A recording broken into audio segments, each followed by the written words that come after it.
नमस्कार विद्यार्थियों, श्री श्याम कॉलेज की ऑनलाइन क्लासेस में आपका स्वागत है। इस क्लास में हम बीए बीएड सेकेंड ईयर तथा बीए फर्स्ट ईयर के लिए वायुमंडलीय दबाव पढ़ रहे हैं। ये इस टॉपिक का यह 7वां पार्ट है।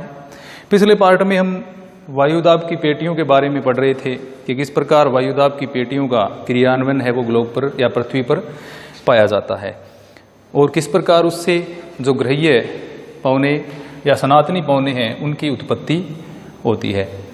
अब हम देखेंगे वायुमंडलीय दाब की जो पेटियां हैं उनका स्थानांतरण किस प्रकार होता है।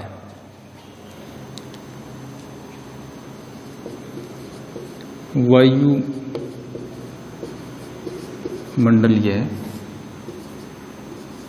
दबाव की पेटियों का स्थानांतरण।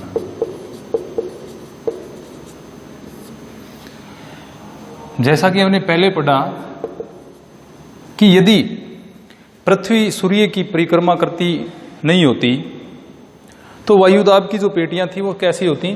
स्थायी होती। परिक्रमा न करने पर वायुदाब की पेटियां स्थायी होती, क्योंकि सूर्य उत्तरायण दक्षिणायन किस कारण होता है? क्योंकि पृथ्वी है वो सूर्य की परिक्रमा करती है और वह अपने अक्ष पर झुकी हुई है। इसके कारण क्या है, वायुदाब की पेटियां भी क्या है, सूर्य उत्तरायण एवं दक्षिणायन होने के साथ साथ उत्तरायण एवं दक्षिणायन होती रहती हैं। अब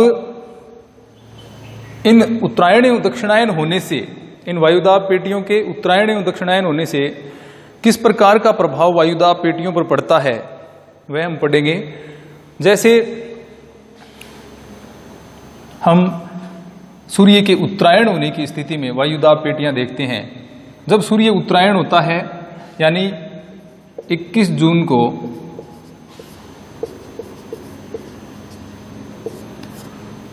को सूर्य क्या है, कर्क रेखा पर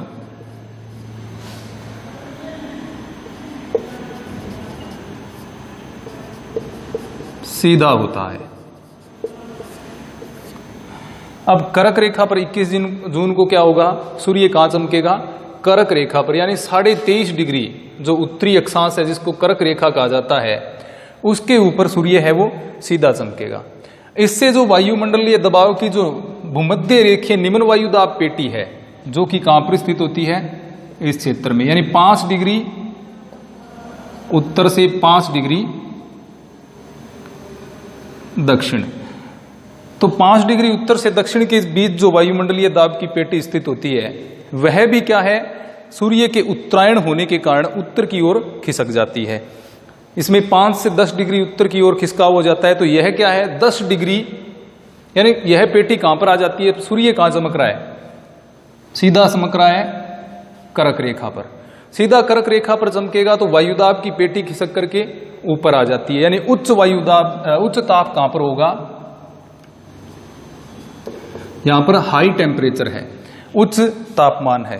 तो वायुदाब यहां पर कैसा हो जाएगा? निम्न वायुदाब की पेटी जो है, यानी भूमध्य रेखीय निम्न वायुदाब की पेटी जो है वो खिसक करके उत्तर की तरफ चली जाती है। अब उत्तर की ओर जब ये खिसक करके चली जाएगी, यानी इसका जो निम्न वायुदाब वाला क्षेत्र है वो 10 डिग्री उत्तर से 30 डिग्री उत्तरी अक्षांशों के बीच में स्थित हो जाता है उत्तरी गोलार्ध के परिप्रेक्ष्य में देखें तो यहां पर क्या है, निम्न वायुदाब का केंद्र बन जाता है।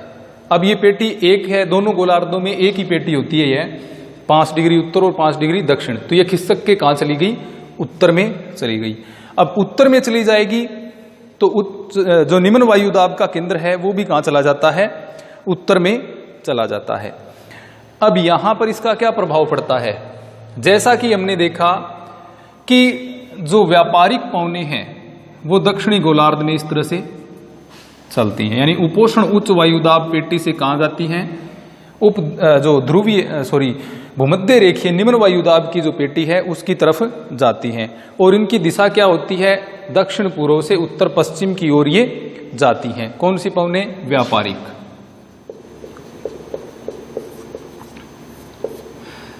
अब जब पेटी उत्तर की तरफ खिसक गई तो ये आगे चली जाएंगी। अब आगे जब ये जाएंगी, जैसे इस तरह से आगे जा रही हैं और यहां से ये भूमध्य रेखा को पार करेंगी। भूमध्य रेखा को पार करते ही, जैसा कि हमने फेरल के नियम में पढ़ा या वाइसबेल्ट के नियम में हमने पढ़ा, फेरल के नियम के अनुसार क्या होता है, दक्षिणी गोलार्ध में हवाएं अपनी बाईं ओर मुड़ती हैं और उत्तरी गोलार्ध में हवाएं हैं वो अपनी दाईं ओर मुड़ जाती है। यानी उत्तरी गोलार्ध में जो हवाएं हैं वो अपनी दाईं ओर मुड़ती हैं। अब देखिए, दक्षिणी गोलार्ध में ये अपनी बाईं ओर मुड़ी हुई थी, उत्तरी गोलार्ध में प्रवेश करेंगी तो ये कहाँ मुड़ जाएंगी, अपनी दाईं ओर मुड़ जाएंगी। अब जैसे दाईं ओर मुड़ेंगी, अब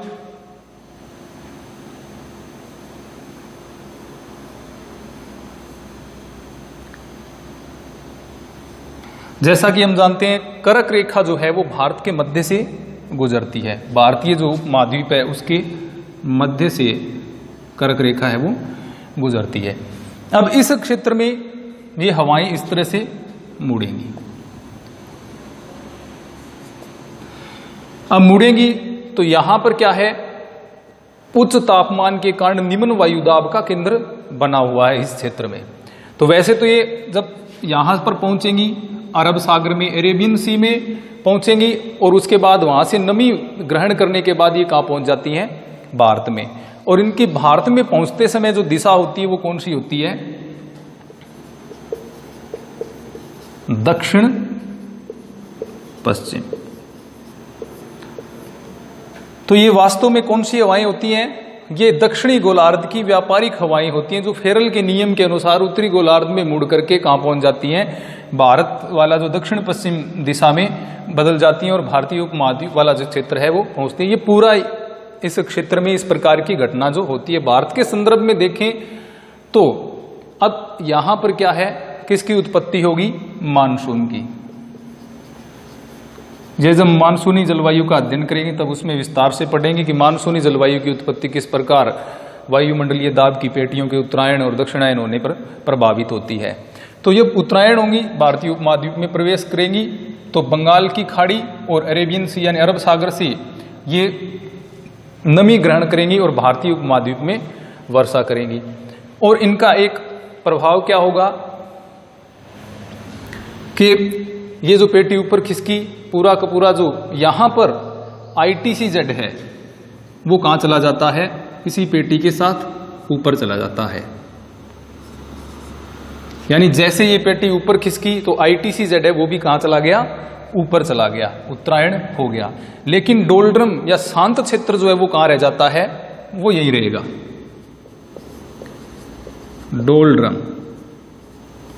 डोलड्रम कहां रहता है, 0 से जो 5 डिग्री उत्तर और 5 डिग्री दक्षिण वाली वायुदाब पेटी जो है उसमें, यानी निम्न वायुदाब की पेटी खिसक करके चली गई लेकिन डोलड्रम है वो यहीं रहता है। क्योंकि हमने क्या पढ़ा है कि मध्य रेखीय जो निम्न वायुदाब की पेटी है उसकी उत्पत्ति तापीय कारणों से होती है, न कि गतिक कारणों से। हालांकि यहाँ पर जो अपकेंद्रीय बल है वो सर्वाधिक कार्य करता है, लेकिन यहाँ पर तापमान का प्रभाव ज्यादा देखने को मिलता है। इसके कारण क्या, ये डोलड्रम है वह यहीं पर स्थित रहती है। डोलड्रम है वो उत्तरायण दक्षिणायन न होकर के ITCZ यानी अंतर उष्ण कटिबंधीय अभिसरण क्षेत्र जो है वो ऊपर चला जाता है। अब ऊपर यहाँ पर जो व्यापारिक पवनें इस क्षेत्र की आ रही हैं और नीचे से जो जा रही हैं वो आपस में क्या करती हैं, टकराती हैं और ये हवाएं क्या हो जाती हैं, फिर ऊपर उठ जाती हैं। अब ऊपर उठने के बाद यानी यहां से ये धरातल पर जा रही थी, यहां पर टकराने के बाद इस क्षेत्र में वापस ऊपर उठेंगी और यहां से उठ करके इसका कुछ हिस्सा है वो उत्तर की तरफ और कुछ हिस्सा है वो दक्षिण की तरफ वापस चला जाता है। अब ये यहां पर एक क्या बन गया, पूरा का पूरा एक चक्र बन गया। यानी इस तरह से ये धरातल पर गई, दक्षिण पश्चिम से आगे जाकर के टकराई और क्या हुई, ऊपर उठ गई। ऊपर उठी, एक घेरा बन गया। अब ये घेरा वास्तव में कौन सा घेरा था, जो कि पहले यहां बन रहा था 0 डिग्री से उपोषण उच्च वायुदाब का जो क्षेत्र है उसमें बन रहा था, जिसको हमने क्या नाम दिया था, यह सेल जो बन रही थी, यह कोशिका जो बन रही थी, जिसका नाम क्या था, हेडली कोशिका। लेकिन यह अब स्थानांतरित होकर के कहां आ गई है, ऊपर के क्षेत्र में आ गई। यानी ये 10 से 30 डिग्री का जो निम्न वायुदाब का क्षेत्र बन रहा है इस क्षेत्र में आ जाती है। अब इस जो सेल की खोज है वो किसने की थी, गिलबर्ट वाकर ने। पहली जो बाहर की सेल जो बन रही थी, यानी इस जगह पर बन रही थी जीरो, जो उपोष्ण उच्च वायुदाब और भूमध्य रेखीय निम्न वायुदाब की जो यथास्थिति है पेटियों की, उसके अनुसार जो बन रही थी वो तो हेडली सेल थी। लेकिन यह जो है यानी उत्तरायण होने के कारण जिस सेल का निर्माण होता है उसकी खोज की थी गिलबर्ट वाकर ने।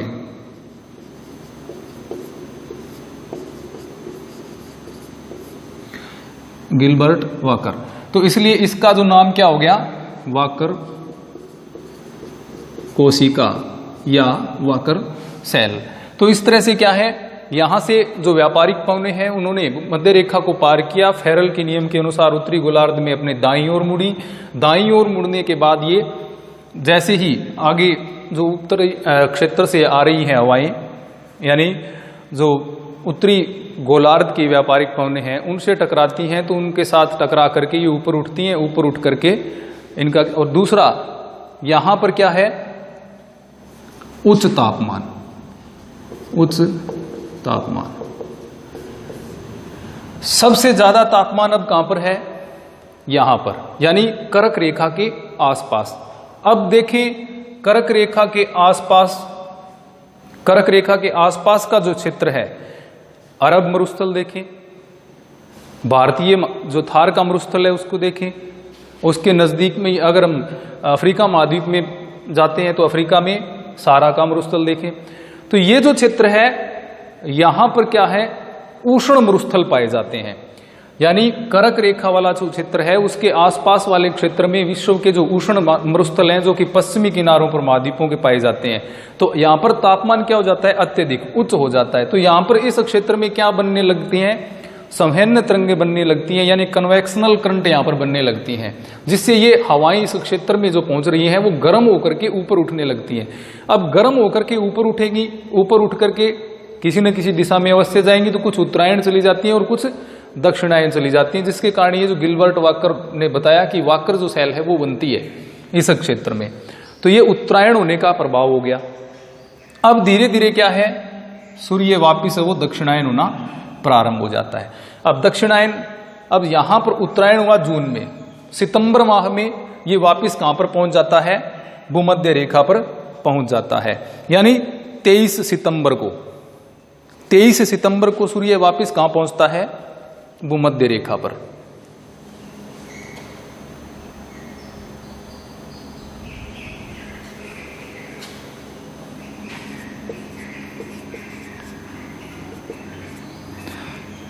तेईस सितंबर को कहां पहुंच जाता है, भूमध्य रेखा पर वापिस पहुंच जाता है। अब भूमध्य रेखा पर जब वापिस पहुंचेगा, सितंबर माह में थोड़ी थोड़ी ठंड का मौसम प्रारंभ हो जाता है, तो इसलिए इसको क्या कहा जाता है, शरद संक्रांति इसको कहा जाता है।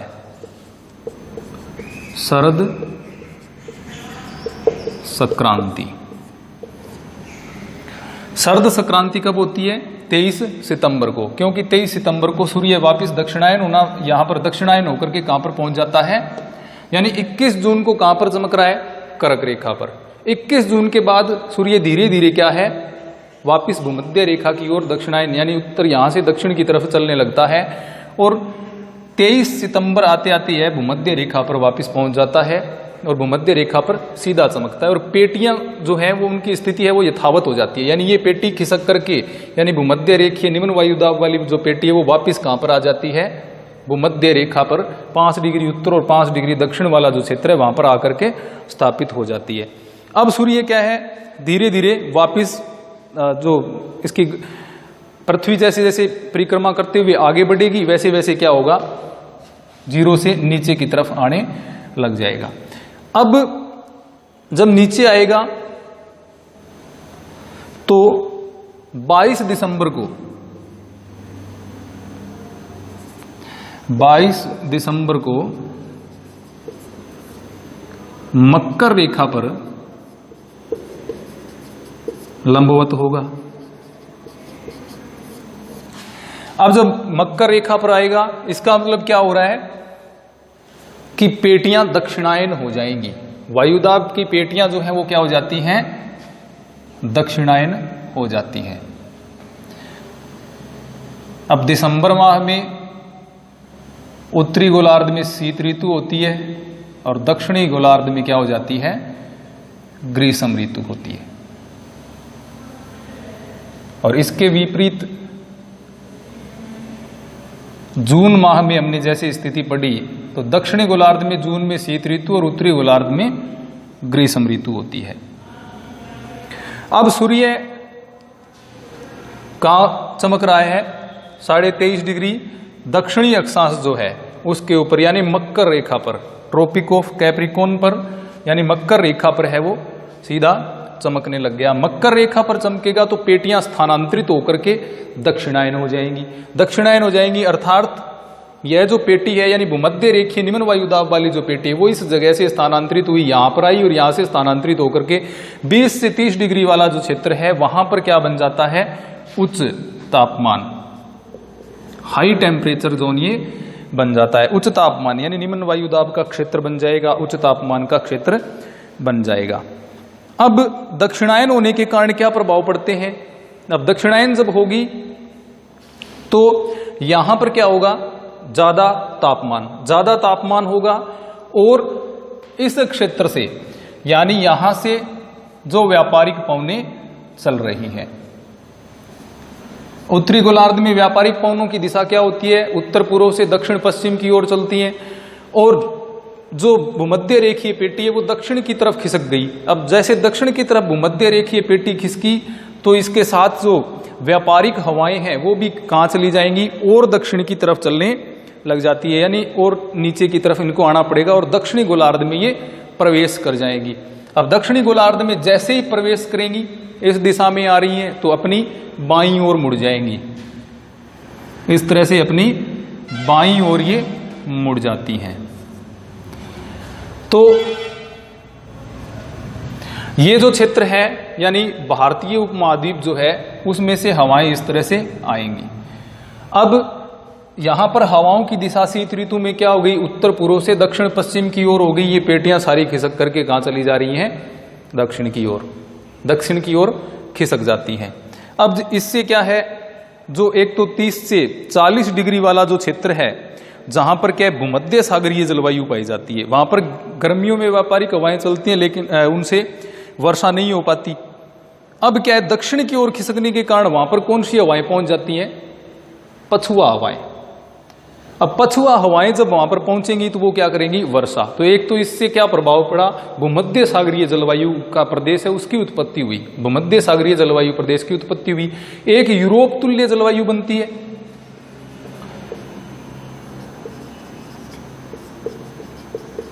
भूमध्य सागरीय जलवायु उत्पन्न हो गई एक तो, यानी भूमध्य सागरीय जलवायु की हम बात करें तो वहां पर वर्षा कब होती है, शीत ऋतु में।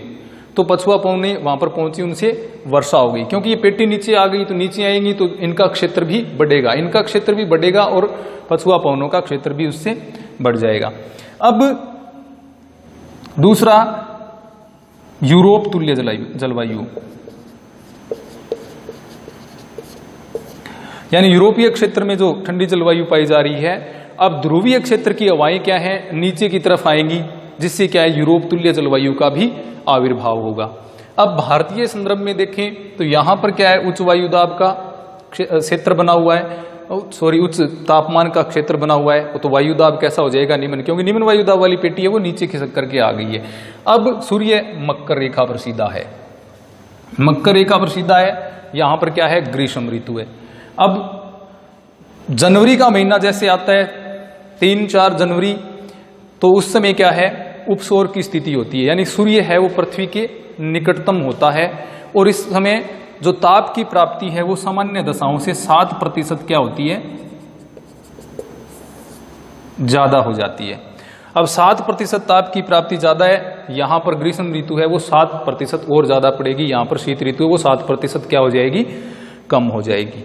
तो अब इस क्षेत्र में यहां पर जो हवाएं आ रही हैं, यानी उत्तर पूर्व से लेकर के दक्षिण पश्चिम चल रही थी उत्तरी गोलार्ध में, दक्षिणी गोलार्ध में प्रवेश करते ही उनकी दिशा है वो अपनी बाईं ओर हो गई, यानी ये कहां से होगी, उत्तर पश्चिम से दक्षिण पूर्व की ओर चलने लग गई।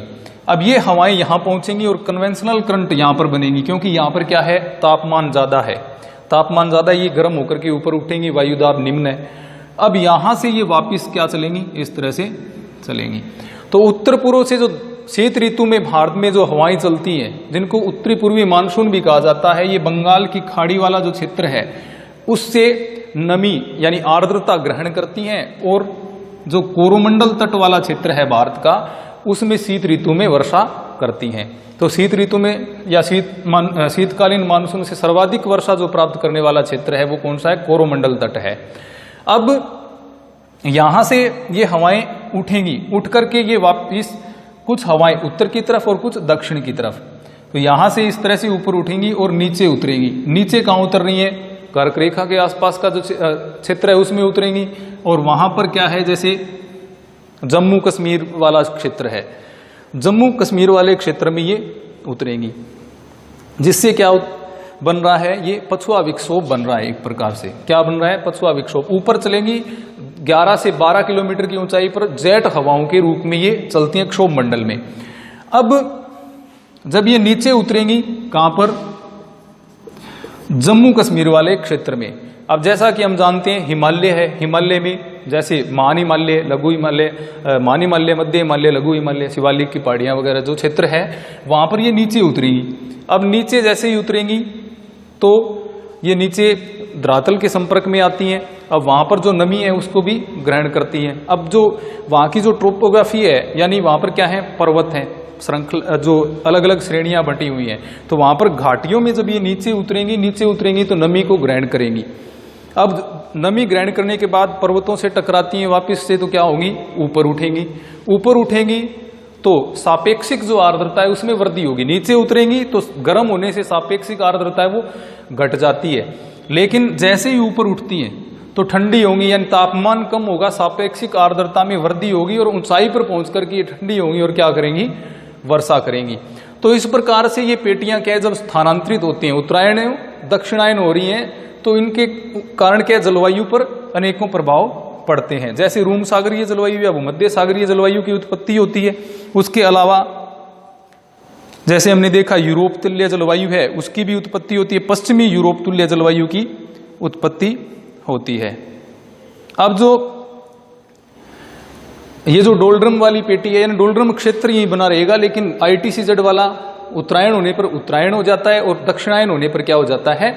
दक्षिणायन हो जाता है। तो इस प्रकार वायुमंडलीय जो पेटियां हैं उसके स्थानांतरण के कारण ग्लोब पर, यानी पूरे वर्ल्ड में, पूरे विश्व में जलवायु पर अनेकों प्रभाव पड़ते हैं। तो ये था वायुमंडलीय पेटियों का स्थानांतरण, यानी वायुमंडलीय पेटियों के उत्तरायण और दक्षिणायन होने पर जलवायु पर क्या प्रभाव पड़ते हैं। और ये पेटियां सूर्य के उत्तरायण और दक्षिणायन होने के साथ साथ में दक्षिणायन और उत्तरायण होती रहती हैं। तो हमने भारत की जलवायु के संदर्भ में भी इसको देखा, और जो फेरल के नियम के अनुसार किस प्रकार हवाएं हैं वो अपनी दिशा को बदल लेती हैं, इसके बारे में देखा। अभी आगे हम वायुमंडलीय जो संचरण है, परिसंचरण है, उसके बारे में पढ़ेंगे, जिसमें विशेषतः हवाओं के बारे में हमें पढ़ना है। धन्यवाद।